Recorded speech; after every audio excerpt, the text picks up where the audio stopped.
Привет! Предлагаю сегодня оценить запечатанные кассеты Maxell. Вот есть у меня в пользовании аудиокассета с лентой XL1 1988 года на 90 минут. Судя по иероглифам на вкладыше, кассета для японского пользователя. Я ее купил уже с записью за $5. В каталоге 1988 года указано, что в ней используется лента первого типа Epitaxial, которая занимает предлидирующую позицию, уступая только XL1S Super. Если обратиться к интернету, то найдем, что на ее обертке было напечатано выражение XL1 обеспечит чистый свежий звук с легкими и сверкающими высокими частотами. Она оснащена железной лентой, легированной кобальтом. Мне нравится запись на этой ленте, которую я уже сделал на моей кассетной деке Pioneer CT777. И я купил еще две кассеты этого 1988 года, также для японского рынка с лентами Epitaxial. Только первого типа UD1 на 54 минуты за $7 и второго типа UD2 на 50 минут за $8. В зависимости от насыщения кобальтом, железная лента получает характеристики, свойственные лентам первого и второго типа. Для второго типа это низкий уровень собственных шумов и высокая отдача ленты. Поэтому вроде обе ленты Epitaxial, но параметры у них различаются. Точнее, все три ленты с формулой Epitaxial, но качество записи на них должно отличаться. Для информации, в те же годы для многих рынков выпускались ленты Maxell UD, что означает ультрадинамик, без римской цифры 1, с лентой из классического оксида железа с формулой чистый кристалл. Это как у кассет ТДК, о которых я рассказывал в недавнем видео, существовали ленты AD, Acoustic Dynamic, а с 1996 года стали выпускаться ленты AD1 и AD2 с лентами обоих типов. Maxell же так начал импровизировать с названием на 10 лет раньше, с 1985 года. Итак, сквозь прозрачную обертку я вижу, что стоперы на футлярах и кассеты этого года все одинаковые. Такой же корпус, принт на кассете, катушки кое-где отличаются. У меня вариант кассеты с лентой первого типа, на обертке которой в левом верхнем углу пропечатано для CD. А бывает обертка с надписью New, то есть новая, и тоже этого 1988 года.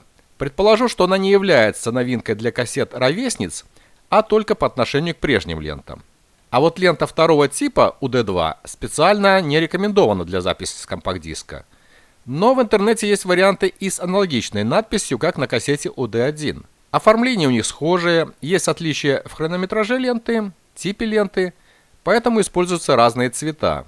С обратной стороны на японском и английском языках лента UD1 характеризуется фразой UD1 включает звук с мощным средним басом и расширенными высокими частотами.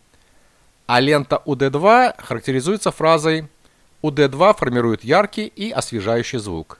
В линейке этого 1988 года обе ленты занимают начальные позиции. Ниже только UR первого типа из оксида железа с формулой чистый кристалл.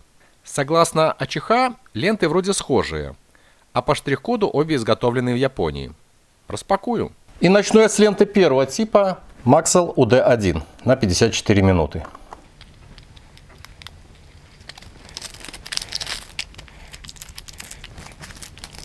Итак, первый вариант кассеты. И UD2 это тип второй на 50 минут. Второй вариант кассеты. Давайте сравним все три кассеты. Футляры у них полноразмерные из прозрачного пластика с тремя ребристыми боковыми гранями. У них фирменные оригинальные цилиндрические стоперы, которые имеют три опоры по бокам, образующие перевернутую литеру Y.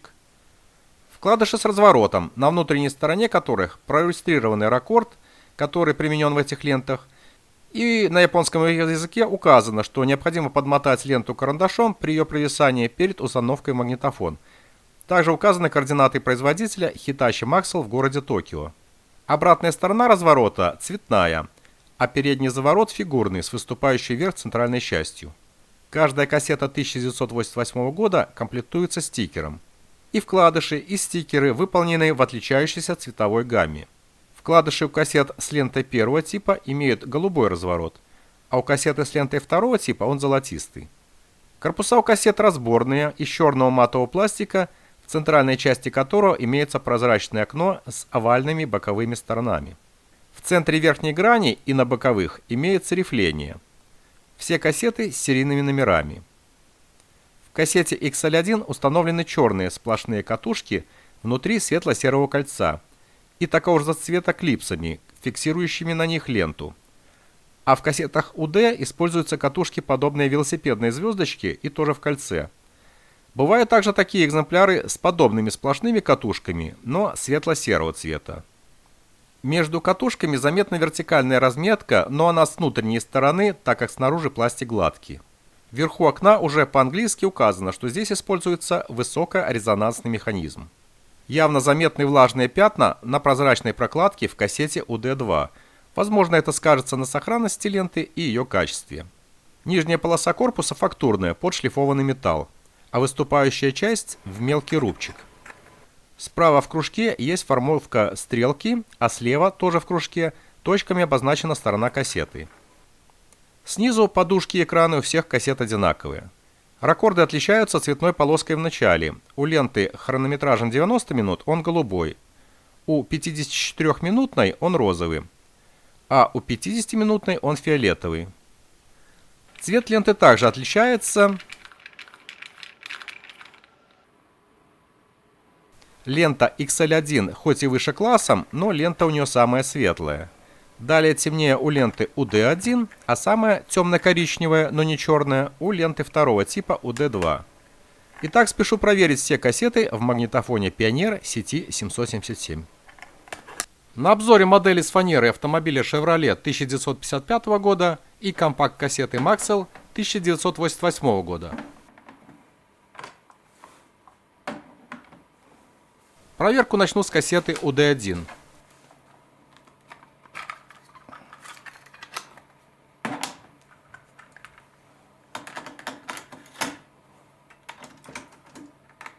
Немного перемотаю в обе стороны.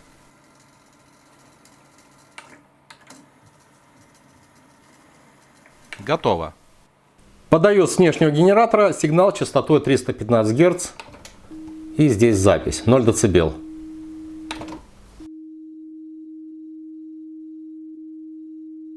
На ленте имеется падение уровня в 1 дБ. На входе уровень 0 дБ, уровень сигнала с ленты на значение минус 1 дБ. И теперь запись небольшого музыкального фрагмента, чтобы оценить качество записи высоких частот.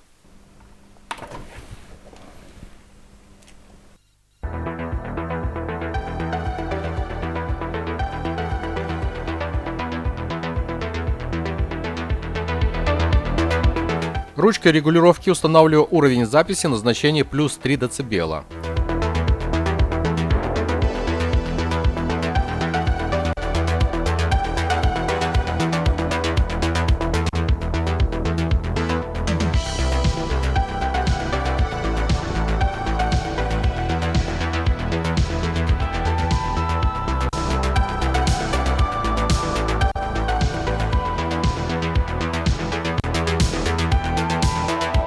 При переключении с источника сигнала на сигнал с ленты заметно понижение уровня и затухание высоких частот. Требуется калибровка тракта записи под эту ленту. Активирую фирменную систему автоматической калибровки BLE.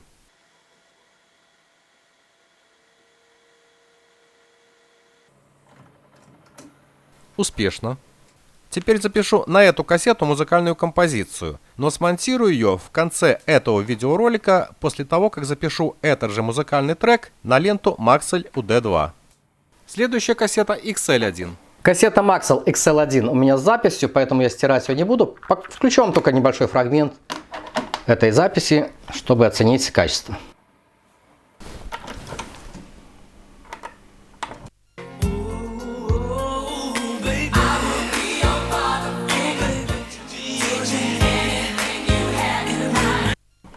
Пожалуй, будет достаточно, чтобы не запанил YouTube. И, наконец, кассета с лентой второго типа UD2.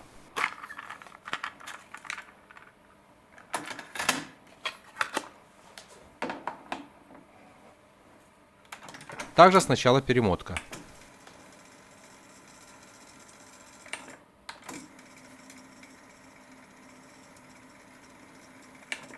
Снова подаю сигнал 315 Гц с внешнего генератора. Запись. На входе 0. На ленте аналогично, минус 1 дБ. Снова запишу небольшой музыкальный фрагмент, чтобы послушать, требуется ли для этой ленты корректировать уровень тока подмагничивания.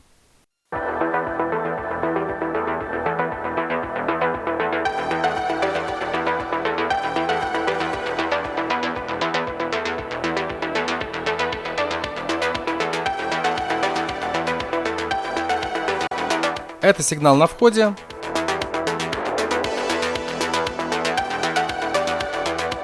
А это запись на ленте. Снова источник. И снова лента.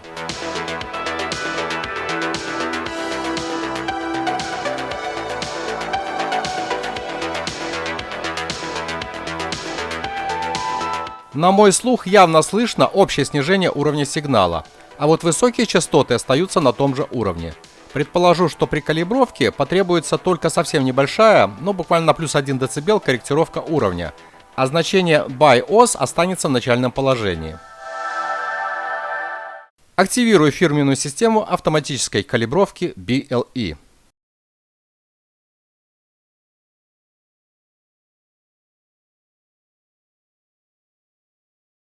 И снова успешно. Как и обещал, слушаем запись одной музыкальной композиции на обеих распечатанных сегодня компакт-кассетах 1988 года Maxell UD1 и Maxell UD2. Напомню, что обе ленты с формулой Epitaxial, но первого и второго типа. На индикаторе магнитофона будут отмечены как Norm и Chrome O2. Слушаем и пытаемся услышать разницу в звучании. Погнали!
сравнении со звучанием оригинала, при переключении на звучание записи на ленте UD1 явно слышно поднятие уровня шума.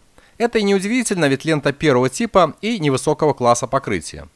Мне также показалось, что она явно поднимает уровень высоких частот. Общий же уровень сигнала на обоих каналах стабилен. Имеется небольшое превышение уровня первого канала, такой мелкий разбаланс, но это присутствует и в сигнале источника. Гораздо лучше себя ведет лента UD2. На ней и шумов заметно меньше, и нет никаких приукрашиваний. Опять же, на мой слух, через акустическую систему эта лента наиболее точно передает сигнал источника. Влажные пятна пока никак не сказались на качество записи, разве только слегка воняет от нее плесенью. И это не максельский запах. Мне понравилась запись на всех кассетах этого известного современного бренда Maxell, как бывший в пользовании XL1, так и свежераспакованных UD1 и UD2. Мое личное впечатление, сложенное из банального прослушивания записи об этих моделях, такое. На ленте второго типа UD2 запись наиболее соответствует источнику. Ну и ленты первого типа годятся для хорошей записи. Благодарю вас за просмотр, всем приятного дня, до встречи в новых выпусках на канале, пока.